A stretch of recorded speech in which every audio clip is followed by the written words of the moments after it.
ആഘോഷങ്ങൾ ഏതുമാവട്ടെ, നിങ്ങളുടെ മനസ്സിലുണ്ടോ മാക്സിലുണ്ട്.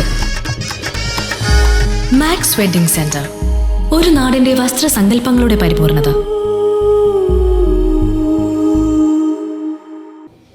Pattambi block panchayat budget ആവർത്തനവും നിരാശാജനകവുമാണെന്ന് പ്രതിപക്ഷം ആരോപിച്ചു. പശ്ചാത്തല മേഖലയ്ക്ക് മുൻഗണന നൽകിയില്ലെന്നും പ്രതിപക്ഷ പഞ്ചായത്ത് പ്രസിഡന്റുമാരും ബ്ലോക്ക് അംഗങ്ങളും കുറ്റപ്പെടുത്തി. ഇന്ന് പട്ടാമ്പി ബ്ലോക്ക് പഞ്ചായത്തിന്റെ വൈസ് പ്രസിഡന്റ് അവതരിപ്പിച്ച ബജറ്റ് ഇത് 24-25 ഒരു ആവർത്തനം മാത്രമായിരുന്നു.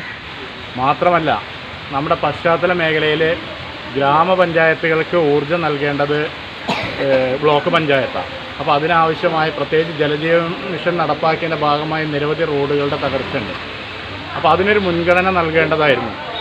അതൊന്നും മുഖവിലേക്കെടുക്കാത്ത രീതിയിലാണ് ഈ ബജറ്റ് അവതരണം ഉണ്ടായത്. മറ്റൊന്ന് കാർഷിക മേഖല, നമ്മുടെ നാടിൻ്റെ നട്ടല്ല കാർഷിക മേഖലയെ പാടെ അവഗണിക്കുന്നൊരു സാഹചര്യം ഉണ്ടായിട്ടുണ്ട്.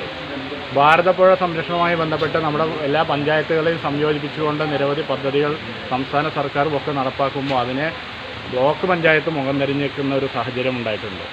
അതുപോലെ തന്നെ നമ്മുടെ ഭിന്നശേഷി ആയാലും അതുപോലെ കൊപ്പം CHC ബ്ലോക്ക് പഞ്ചായത്തിൻ്റെ ഒരു ആശുപത്രിയാണ്.